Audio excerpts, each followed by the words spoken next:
ဘုရားသခင်သည်သင်တို့နှင့်အတူရှိပါစေရှင်လူကာရေးထားသောသန့်ရှင်းသောဧဝံဂေလိကျမ်းမှကျမ်းနှုတ်စကားသည်အခန်းကြီး21အခန်းငယ်9မှ17တိုင်အချို့သောသူများကဗိမာန်တော်သည်လှပသောကြောက်တုံးများနှင့်၎င်းဘုရားသခင်ကိုဆက်ကပ်ပူဇော်ထားသည့်လူပွေပစ္စည်းများနှင့်၎င်းတစားဆင်ထားကြောင်းပြောဆိုကြ၏ကိုရောကယခုတင်တို့မြင်တွေ့ကြရသောအရာအလုံးတို့သည်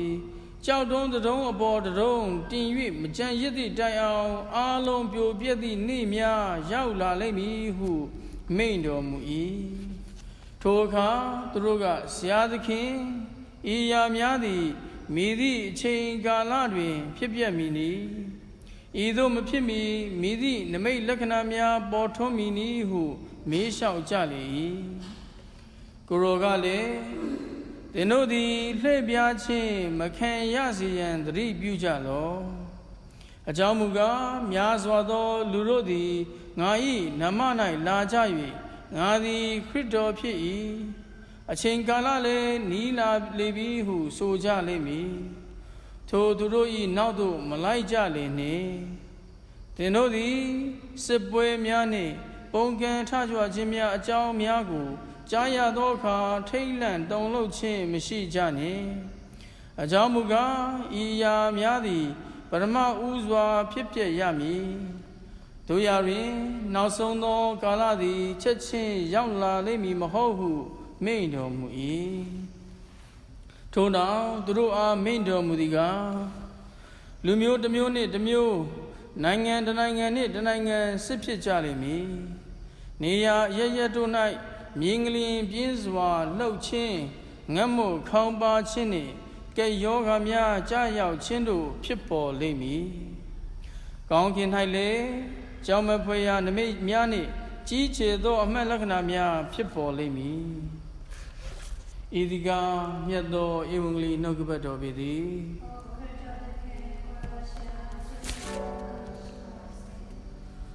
34ချိန်မြောက်တာမန်တင်းငယ်နေ့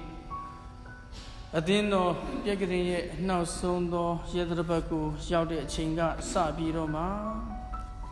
ဘာအကြောင်းလေးကိုကျွန်တော်တို့ဆက်တိုက်ကြားနေရတယ်လဲဆိုလို့ရှိရင်နောက်ဆုံးသောအချိန်ကာလအကြောင်းကိုကျွန်တော်တို့ကြားနေရပါတယ်သခင်ခရစ်တော်ဟာစကြဝဠာတစ်ခုလုံးရဲ့ဘုရင်ယေရှုဘုရင်ဖြစ်တယ်ဆိုတဲ့အကြောင်းကိုလည်းပဲကျွန်တော်တို့ကြားသိခဲ့ရပြီးဖြစ်ပါတယ်တစ်ဆက်တည်းမှာလည်းပဲစီရင်ရာအကြောင်းတွေကိုလည်းပဲကျွန်တော်တို့ကြားသိခဲ့ရတယ်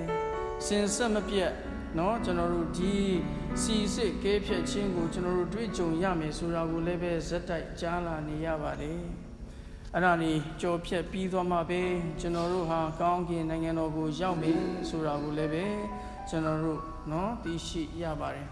ပရမကျမ်းစာမှာတွေ့ရတဲ့အခါမှာကျွန်တော်တို့ကိုဘာလေးတွေနဲ့နှိုင်းထားလဲဆိုတော့ကျွန်တော်တို့ကိုစပစ်သီးနဲ့နှိုင်းထားတယ်တဲ့ဒီစပစ်ချန်ကြီးထဲမှာရှိတဲ့စပစ်သီးတွေဟာတဲ့မှဲ့ပြီးတော့မှရိတ်သိမ်းဖို့အချိန်ရောက်ပြီဆိုပြီးတော့မှတရားသမန်ကိုတခါတည်းသူ့ရဲ့လက်ထဲမှာတစင်နဲ့လိုက်လျှောက်ပြီးတော့ရိတ်တယ်တဲ့နောက်တစ်ယောက်ကျတော့လည်းပဲသူ့မှာလည်းပဲတစင်ရှိတယ်မီးကိုအစိုးရတော့သူကလည်းပဲရှိတယ်တဲ့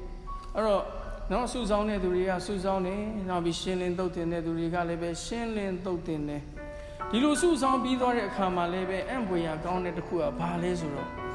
ဘုရားသခင်ရဲ့တဲ့ fury တဲ့fury ဆိုတာကဒေါသမီးပေါ့fury ဆိုတာကဒေါသမီးလို့ခေါ်တယ်ဒါပေမဲ့ဒီနေရာမှာကျတော့တန့်ရှင်းရာမီးတန့်စင်စေတဲ့မီးအဲ့ဒီမီးကိုသူကကျိတ်ဆက်ကြီးနဲ့နှိုင်းထားတယ်ဒီစပစ်သည်ကျိတ်ဆက်ကြီးတွေကိုကျွန်တော်တို့တူးချင်းစီဝင်ရောက်ရမယ်ပြောချင်တာကဘာလဲဆိုလို့ရှိရင်ကျွန်တော်တို့ဒီအရာကိုမဖြစ်မနေဖျက်ကျော်ရမယ်စီစစ်ကဲဖြတ်ခြင်းကိုမဖြစ်မနေဖျက်ကျော်ရမယ်ဒါပေမဲ့ဒီကျိတ်ဆက်ကြီးတွေကိုကျွန်တော်တို့ဖျက်ပြီးသွားတဲ့အခါမှာဆိုလို့ရှိရင်တန့်စင်ပြီးသွားတဲ့အခါမှာဆိုလို့ရှိရင်ဘုရားသခင်ရဲ့မီးနဲ့တန့်စင်ပြီးသွားတဲ့အခါမှာဆိုလို့ရှိရင်အင်မတန်မှကောင်းမွန်တဲ့စပစ်ဝိုင်းကိုရရှိမှာဖြစ်တယ်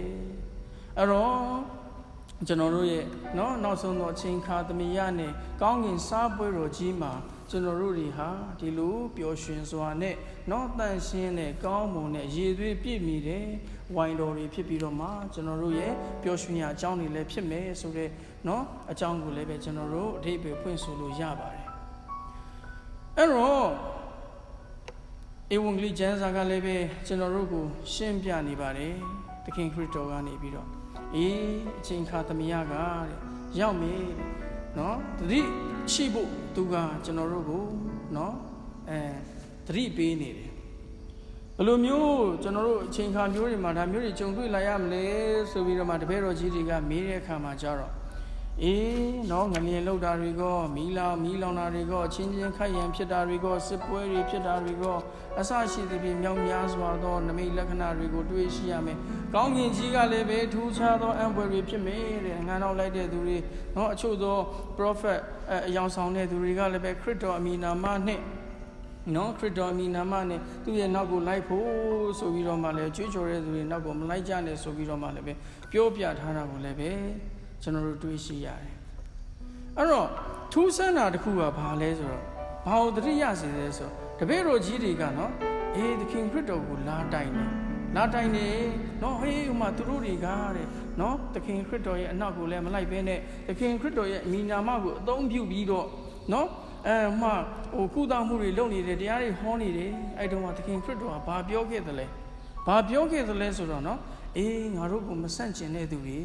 ငါတို့ရဲ့အမိနာမကိုငါရဲ့အမိနာမကိုတဲ့အသုံးပြုပြီးတော့တဲ့နော်လုပ်တဲ့သူတွေကတဲ့နော်ငါနဲ့တစိတ်တဝမ်းနေဖြစ်တယ်ဆိုပြီးတော့မှသခင်ခရစ်တော်ကခိုက်ရန်မပြုဖို့ရန်ဘက်မပြုဖို့သူပြောခဲ့တယ်ဒါပေမဲ့ဒီနေ့ထပ်ပြောပြန်တယ်အဲ့ဒါကဘာလဲဆိုတော့ငါ၏နာမ၌လာကြ၍ငါသည်ခရစ်တော်ဖြစ်၏အချိန်ကာလသည်နီးလာလေပြီဟုဆိုကြလိမ့်မည်ထိုသူတို့၏နောက်ကိုမလိုက်ကြလိမ့်မည်တဲ့အဲ့တော့ကျွန်တော်တို့သတိရှိဖို့လိုပါတယ်ကျွန်တော်တို့ရဲ့ကက်သလစ်သာသနာတော်အသင်းတော်ကြီးဟာဆိုလို့ရှိရင်ခရစ်တော်တည်ထောင်ခဲ့တာပါခရစ်တော်ဟာကြောက်ပေါ်မှာတည်ထောက်ခဲ့တဲ့အသင်းတော်ကြီးဖြစ်ပါတယ်ပေတရုရဲ့လက်ထဲကိုလည်းပဲနော်ကောင်းကင်တကားငရေတကားတို့ရဲ့တော့ကိုပေးခဲ့တယ်ဆိုတာကိုလည်းပဲကျွန်တော်တို့ကြားသိရပါတယ်အဲ့တော့ခရစ်တော်အမိနာမနဲ့နော်မိသူမဆိုဟောပြောသွန်သင်နိုင်ခွင့်ရှိပါတယ်သို့တော်လည်းပဲဒီအသင်းတော်ကြီးကိုတိုက်ခိုက်လာတယ်ပြီးသွားလို့ရှိရင်အသင်းတော်ကြီးထဲမှာစိတ်ဝမ်းကွဲစရာတွေဖြစ်လာတယ်ခရစ်တော်ရဲ့အမိနာမဟာဆိုလို့ရှိရင်ကောင်းမွန်သောအရာတွေကိုတည်ဆောင်ဖို့အတွက်ဖြစ်ပြီးတော့မှမကောင်းသောအရာတွေစိတ်ဝမ်းကွဲစရာတွေဖြစ်ပေါ်လာတဲ့နော်ဖြစ်ပေါ်လာစေတယ်ဆိုလို့ရှိရင်နော်ဒါဟာကျွန်တော်တို့သိရှိရမှာဖြစ်ပါတယ်အပွေးကိုကြည့်ရင်အပင်ကိုသိတယ်ဆိုသလိုသူတို့ရဲ့ရည်ရွယ်ချက်ကိုကျွန်တော်တို့သိရှိတယ်ဆိုလို့ရှိရင်ကျွန်တော်တို့ဟာသူတို့ဘလို့အပင်အမျိုးအစားကလေးဆိုတာကိုသိရှိရမှာဖြစ်ပါတယ်အဲဒါကြောင့်မလို့ကျွန်တော်တို့ဘာသာသူညီကိုမောင်နှမတွေအားလုံးသိလဲပဲเนาะကျွန်တော်တို့တိုးတွေဟာတိုးထင်းကိုသိတဲ့ကဲတော့ကျွန်တော်တို့သိရှိဖို့လိုပါတယ်တိုးရဲ့အတန်ကိုလည်းပဲကောင်းမွန်စွာနဲ့ဝေဖန်ခွဲခြားတတ်ဖို့ဆိုတာကလည်းပဲကျွန်တော်တို့ဟာကျွန်တော်တို့ရဲ့တိုးထင်းနဲ့ဘယ်လောက်နီးနီးကပ်ကပ်နေသလဲဆိုတာကိုကျွန်တော်တို့သတိပြုရမှာဖြစ်ပါတယ်အဲ့တော့ဒီနေ့နော်ကြားသိရတဲ့ချိန်ခါသမယမှာဟာစစ်ပွဲတွေဖြစ်တယ်ဟုတ်တယ်ဒီနေ့တွေလည်းဖြစ်နေတာပဲမဟုတ်ဘူးလားအေးဟုတ်တယ်ဆိုတော့ဒါပြည့်စုံပြီလားအချိန်ရောက်တော့မလားဒါမသိပါဘူးဘလို့ပဲဖြစ်ဖြစ်ဒီຢာတွေအကုန်လုံးဟာတပြိုင်နက်တည်းဖြစ်ပေါ်လာတဲ့အချိန်ဟာဆိုလို့ရှိရင်တော့တဲ့နော်နီးအချိန်နီးစပ်ပြီးဆိုတာကိုတဲ့သိကောင်းသိနိုင်ပါတယ်တဲ့သူကတော့ဒီမှာပြောထားတယ်နောက်ဆုံးသောကာလသည်ချက်ချင်းရောက်လာလိမ့်မည်မဟုတ်ဘူးမိန့်တော်မူ၏တဲ့တဖြည်းဖြည်းနဲ့တော့ကြာရောက်လာမှာဖြစ်ပါတယ်အဲ့အတွက်ကြောင့်မလို့ကျွန်တော်တို့တွေသတိဝိရိယရှိနဲ့သခင်ခရစ်တော်နဲ့ဂေယဆက်ထားဖို့လိုအပ်တယ်အဲ့တော့ယေရှုတော်တွေကိုကျွန်တော်တို့တောင်းခံရင်းရှောက်လန်းနေတဲ့ခီးစဉ်မှာဘဝတက်တာမှာခွန်အားအပြည့်နဲ့ကျွန်တော်တို့ရှောက်လန်းပြီးတော့မှမှန်ကန်ရာကိုနောသွားလာနိုင်ဖို့အတွက်ကိုမြစ်စာတွေမှာပူဇော်သွားကြပါစို့